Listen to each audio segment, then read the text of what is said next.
Hello friend, it's me Muhammad Shafiq PK, your chemistry teacher. 8ാം ക്ലാസ്സിലെ പുലിക്കുട്ടികളെ നിങ്ങളെല്ലാവരും നന്നായിട്ട് പഠിക്കുന്നുണ്ട് എന്ന് തന്നെ സാർ വിശ്വസിച്ചോട്ടെ. എടാ, നമ്മളുടെ സെക്കൻഡ് ചാപ്റ്ററിൽ ബേസിക് കോൺസ്റ്റൻസ് ഓഫ് മാറ്ററിൽ മക്കൾ ഒരുപാട് കാര്യങ്ങൾ പഠിച്ചതിൻ്റെ കൂട്ടത്തിൽ നമ്മുടെ പീരിയോഡിക് ടേബിൾ ഇത്രയും ഭംഗിയുള്ളല്ലേ, നമ്മുടെ പീരിയോഡിക് ടേബിൾ എന്തിനാണെന്നും അതിൻ്റെ ആവശ്യകത എന്താണെന്നൊക്കെ ടീച്ചർമാർ പറഞ്ഞു തന്നിട്ടുണ്ടാവും. എന്തായാലും സൈലന്റ് ക്ലാസ്സിലൂടെ ഞങ്ങളൊക്കെ പറഞ്ഞു തരുന്നുണ്ട്.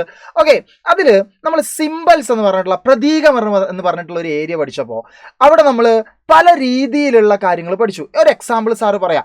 എന്തായിരുന്നു സിംബൽ എന്ന് പറഞ്ഞാൽ, ഫോർ എക്സാമ്പിൾ സാറിൻ്റെ പേരെന്താ, മുഹമ്മദ് ഷഫീഖ് PK എന്നാണ് അല്ലേ. ഇതിന് പകരം ഇതെൻ്റെ പേരാണെങ്കിലും ഇതിന് പകരം എന്നെ SFK എന്നുള്ളത് എൻ്റെ ഒരു കോഡാണ്, SPK എന്നുള്ളത് എൻ്റെ ഒരു കോഡാണ്, അല്ലെങ്കിൽ MSPK എന്ന് പറയുന്നതിൻ്റെ ഒരു കോഡാണ്.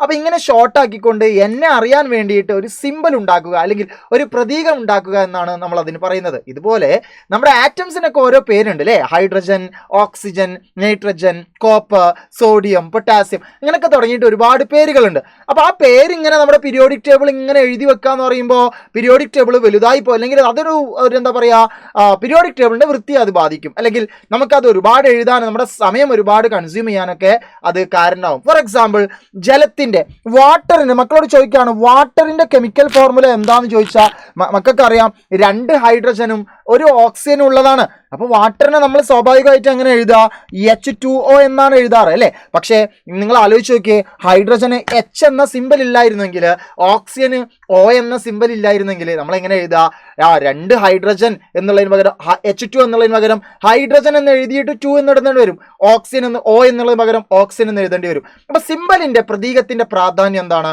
നമുക്ക് ഒരുപാട് ടൈം നമുക്ക് ലാഭിക്കാനായിട്ട് സാധിക്കും, നമുക്ക് കെമിസ്ട്രി പഠിക്കാനും അത് എഴുതാനും ഒക്കെ ഒരുപാട് സിമ്പിളായിരിക്കും. എനിവേ, സിമ്പിൾസ് എന്ന് പറയുമ്പോൾ മക്കൾക്ക് അറിയാം, നോക്കിക്കേ, ഹൈഡ്രജൻ എന്ന് പറഞ്ഞ ആറ്റത്തിൻ്റെ സിമ്പിൾ എന്താണ്, H എന്നാണ്. അതെന്താ, അതിൻ്റെ തുടക്കത്തിലുള്ള അക്ഷരം എന്നുള്ള നിലക്കാണ്. എന്നാൽ ലിഥിയം എന്ന് പറയുമ്പോൾ Li എന്ന് എടുക്കുന്നുണ്ടല്ലോ, കാരണം ലിഥിയം എന്ന് എഴുതുമ്പോൾ Li അതിൻ്റെ ആദ്യത്തെ 2 അക്ഷരങ്ങൾ എടുക്കുന്നു. എന്നാൽ സോഡിയത്തിന് മക്കൾ നോക്കി Na ആണ്. സോഡിയം എന്ന് പറയുമ്പോൾ SOD ഇങ്ങനെയൊക്കെയാണ് പോകുന്നത് സ്പെല്ലിങ്. പക്ഷേ അതിൻ്റെ സിമ്പൽ എന്താ വന്നത്, പ്രതീകം എന്താ വന്നത്, Na എന്നാണ് വന്നത്. അതിൻ്റെ കാരണം എന്താ മക്കളെ, നമ്മൾ അന്വേഷിക്കേണ്ടതുണ്ട് അല്ലേ. അത് ലാറ്റിൻ നെയിമിൽ നിന്ന്, ലാറ്റിൻ പദത്തിൽ നിന്ന് വന്നാണ്. ഓക്കെ, അതിലേക്കൊക്കെ പോകാം സാറ്. ഇങ്ങനെ തുടങ്ങി. ഇപ്പോൾ ഫോർ എക്സാമ്പിൾ ക്ലോറിൻ്റെ സിമ്പൽ മക്കൾ നോക്കി, ക്ലോറിൻ എന്ന് പറയുമ്പോൾ നമ്മൾ എഴുതുക CHLOR ഇങ്ങനെയാ പോവുക. പക്ഷെ അതിൻ്റെ സിമ്പലിൽ എന്താ വന്നത്, സിയും എല്ലും ആണ് വന്നത്. അതിൻ്റെ കാരണം എന്താണ്, ക്ലോറിൻ എന്ന് പറയുമ്പോൾ നമ്മൾ പ്രൊണൗൺസ് ചെയ്യുമ്പോൾ കൂടുതലായിട്ട് ഡൊമിനേറ്റ് ചെയ്ത് നിൽക്കുന്ന 2 ലെറ്റേഴ്സ് എടുത്ത് കിട്ടും. അപ്പം ഒരു ആറ്റത്തിൻ്റെ സിമ്പൽ അല്ലെങ്കിൽ പ്രതീകം തീരുമാനിക്കാൻ വേണ്ടിയിട്ട് പല രീതിയിലുള്ള മാനദണ്ഡങ്ങളാണ് എടുത്തത്. എനിവേ, നമ്മൾ അതിൽ നിന്ന് വ്യത്യസ്തമായിട്ട് ലാറ്റിൻ നെയിമിൽ നിന്നും വന്നിട്ടുള്ള പ്രതീകങ്ങളെ പറ്റിയിട്ട് നമുക്കൊന്ന് ചർച്ച ചെയ്താലോ. മുമ്പ് നമുക്ക് വേണമെങ്കിൽ പെട്ടെന്ന് നോക്കി പോകാം. കാർബണിൻ്റെ സിമ്പൽ C ആണ്.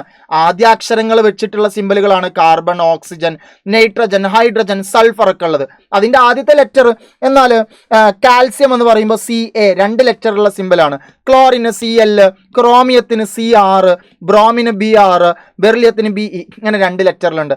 എന്നാൽ ഇതൊന്നും അല്ലാതെ സോഡിയത്തിൻ്റെ സിമ്പൽ Na ആണ്. സോഡിയത്തിൻ്റെ ലാറ്റിനിൽ അതിനെ വിളിക്കുക നാട്രിയം എന്നാണ്. അതുകൊണ്ടാണ് അതിനെ Na എന്ന് എടുത്തിട്ടുള്ളത്. ഇനി പൊട്ടാസ്യത്തിന്റെ സിമ്പൽ എന്താ, കാലിയത്തിന്റെ K ആണ് എടുത്തത്. അപ്പൊ കാലിയം എന്താ, പൊട്ടാസ്യത്തിനെ ലാറ്റിനിൽ വിളിക്കുക കാലിയം എന്നാണ്. ഓക്കെ, കോപ്പറിന്റെ സിമ്പൽ എന്താ, Cu ആണ്. CO എന്നാണ് കോപ്പർ എഴുതുമ്പോൾ എഴുതുക. പക്ഷേ Cu കൊടുക്കാൻ കാരണം എന്താ, കോപ്പറിനെ ലാറ്റിനിൽ വിളിക്കുന്ന പേരെന്താ, Cu എന്നാണ്, കുപ്രം എന്നാണ്. അപ്പൊ അതിന്റെ Cu എടുത്തു കേട്ടോ. ഓക്കെ, അയൺ, നമ്മൾ ഇരുമ്പ് അല്ലെ, ഇരുമ്പ് എന്ന് പറയുമ്പോൾ അയൺ എന്ന് പറയുമ്പോൾ IRO എന്നാണ് എഴുതുക. പക്ഷേ നമ്മൾ അതിനെ Fe എന്നാണ് അതിന്റെ സിമ്പൽ. അതിന്റെ കാരണം എന്താ മക്കളെ, അയണിനെ ലാറ്റിനിൽ വിളിക്കുക ഫെറം എന്നാണ്. അതൊക്കെ ഓട്ടോമാറ്റിക്കലി നിങ്ങൾക്ക് അറിയുന്ന കാര്യങ്ങളാണ്, അതല്ലെങ്കിൽ നിങ്ങൾ ക്ലാസ്സുകളിൽ പഠിച്ച കാര്യങ്ങളാണ് സാർ വിശ്വസിക്കുന്നു. എന്നാൽ ഞാൻ കുറച്ച് കാര്യങ്ങൾ എക്സ്ട്രാ ആയി പറഞ്ഞുതരാം. നിങ്ങൾക്ക് ക്ലാസ് റൂമിലൊക്കെ ഒന്ന് ഷൈൻ ചെയ്യാൻ പറ്റും അല്ലേ. എല്ലാവർക്കും അറിയുന്നത് നമുക്കും അറിയുമ്പോൾ നമ്മൾ വലിയ ഹീറോ ഒന്നാവൂല.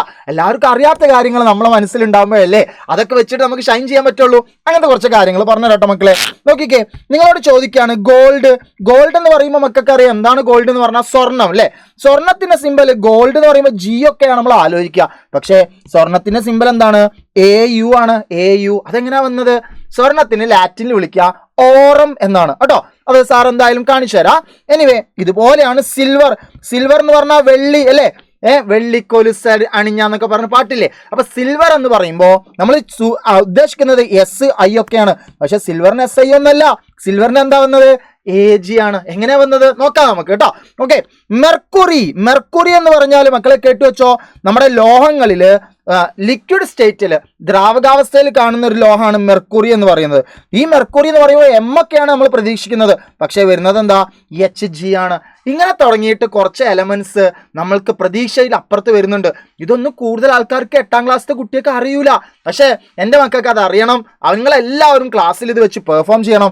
സോ ഇതൊക്കെ നമുക്കൊന്ന് പഠിച്ചു നോക്കാം. നോക്കിക്കേ, SB ആന്റിമണി എന്ന് പറഞ്ഞിട്ടുള്ള ഒരു എലമെന്റ് ഉണ്ട്. ആന്റിമണി എന്നൊക്കെ പറയുമ്പോൾ ഒക്കെയാണ് പ്രതീക്ഷിക്കുന്നത്, പക്ഷെ അതിന്റെ സിമ്പൽ എന്താ വന്നത്, SB ആണ്. കാരണം എന്താണെന്നറിയോ, അതിന് സ്റ്റിബിയം എന്നാണ് ലാറ്റിൻ നെയിമിൽ പഠിക്കുക. ഇത് നിങ്ങൾ NMMSനൊക്കെ കൂടുതൽ ഉപകരിക്കുന്ന ഒരു ടേബിൾ ആണ്.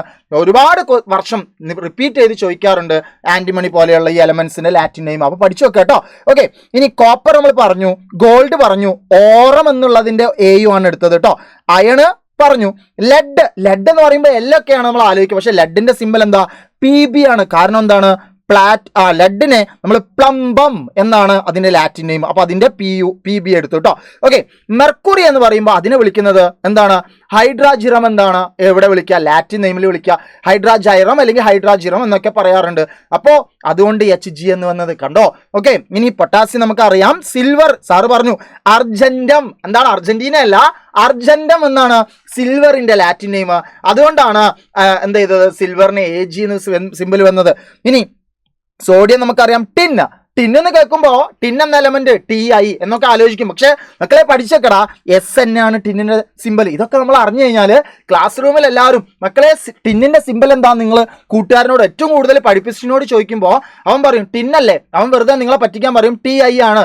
നിനക്ക് ഉറപ്പാണോ, ഓ TIO TNO ആണ് എന്ന് പറയും. ഓക്കെ, അപ്പൊ പറയും TIO അല്ല, TNO അല്ല, SN ആണ്. നീ എന്താ പറയുന്നത്, ടിന്നിന് എങ്ങനെയാ SN വരിക? അപ്പൊ പറഞ്ഞു കൊടുക്കുക, ടിന്നിന് സ്റ്റാനം എന്നാണ് ലാറ്റിനിൽ വിളിക്കുക, അതുകൊണ്ടാണ് SN എന്ന് വന്നത്.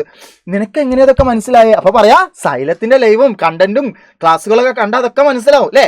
ഓക്കെ, ഇതില് നമ്മളെ കണ്ടന്റ് കാണുന്നതിൽ നമ്മളുടെ യോദ്ധാ ബാച്ചുകളിലെ ആളുകളുണ്ട്, നിർബന്ധമായിട്ടും നമ്മുടെ കമന്റ് ബോക്സിൽ പറയണം കേട്ടോ. ഓക്കെ, ടങ്സ്റ്റന്റെ ലാറ്റിൻ നെയിം എന്താണ്, വോൾഫാം എന്നാണ് അല്ലേ, വോൾഫ്രാം. അതുകൊണ്ടാണ് അതിന് W. ടങ്സ്റ്റൺ എന്ന എലമെന്റിന്റെ സിമ്പൽ എന്താ വന്നത്, W. ഓക്കെ, അപ്പൊ അതുപോലെ നമ്മൾ സാധാരണ വീട്ടിൽ എന്തുണ്ടാവാറുണ്ട്, വീട്ടില് നമ്മൾ വിളിക്കുന്ന പേരുണ്ടാവും, നമുക്കൊരു ശരിക്കുള്ള ഒരു പേരുണ്ടാവും. ഇതുപോലൊക്കെ തന്നെയാണ് അല്ലെ.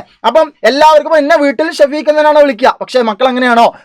മക്കളെ ഒരു കാര്യം ചെയ്യും, കമന്റ് ബോക്സിൽ നിങ്ങൾ പറ, നിങ്ങൾ വീട്ടിൽ വിളിക്കുന്ന പേരുകൾ ഉണ്ടെങ്കിൽ നിങ്ങൾ കമന്റ് ബോക്സിൽ പറഞ്ഞ ധൈര്യം ഉണ്ടോ നോക്കട്ടെ ഞാൻ. ഓക്കെ, അതുപോലെ ഇപ്പൊ ചില ആളുകൾ മാനൂട്ടാന്നോ മോനേന്നോ മോളേന്നോ അതല്ലെങ്കിൽ എന്താ പറയാ പൊന്നോന്നോ ചിന്നോന്നൊക്കെ വിളിപ്പേരുകൾ ഉണ്ടാവും. അത് യഥാർത്ഥ പേരുമായിട്ട് ഒരു ബന്ധം ഉണ്ടാവില്ല. അപ്പൊ അതുപോലൊക്കെ തന്നെയാണ് ലാറ്റിൻ നെയിമിൽ നിന്നും അതിന്റെ ആദ്യാക്ഷരങ്ങൾ അല്ലെങ്കിൽ അതിന്റെ അക്ഷരങ്ങൾ യൂസ് ചെയ്തുകൊണ്ട് ചില എലമെന്റ്സുകൾക്ക് സിമ്പിൾ ഉണ്ടാക്കിയിട്ടുണ്ട്. മക്കളെ എല്ലാവരും നല്ല ഉഷാറായി തന്നെ പഠിക്കുമ്പോൾ ഇതുപോലെ നമ്മൾ പഠിക്കുന്ന ടെക്സ്റ്റിന്റെ സിലബസിന് അപ്പുറത്തേക്ക് നമുക്ക് പോകാൻ പറ്റുമെങ്കിൽ പോവുക. ഇതൊക്കെയാണല്ലോ നമ്മളെ കൂടുതൽ ഉന്മേഷമാരാക്കുക. നിങ്ങൾക്ക് കൂടുതൽ സ്കോളർഷിപ്പ് എക്സാമിനും മറ്റുമൊക്കെ ഇത് ഉപകാരപ്പെടും. സോ എല്ലാവർക്കും നല്ല ഉഷാറായിട്ടുള്ള ഒരു ദിവസം നിങ്ങൾ ഈ കാണുന്ന സമയത്ത് മുതൽ നിങ്ങൾ ഹാപ്പി ആയിരിക്കട്ടെ എന്നൊക്കെ ആശംസിച്ചുകൊണ്ട് സൈനിങ് ഓഫ്.